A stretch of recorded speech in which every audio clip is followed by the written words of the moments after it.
Adam, peace be upon him, is a significant figure in Islamic tradition and is considered the first prophet and the first human being created by Allah, God. Here is some information about him. Creation. According to Islamic belief, Allah created Adam from clay or dust.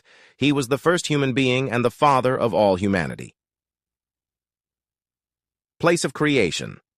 Adam was created in paradise, Jannah, and lived there until he and his wife, Hawa, Eve, were tested and subsequently sent down to earth. Prophethood. Adam is considered the first prophet in Islam. He received guidance and knowledge from Allah and conveyed it to his descendants. Marriage.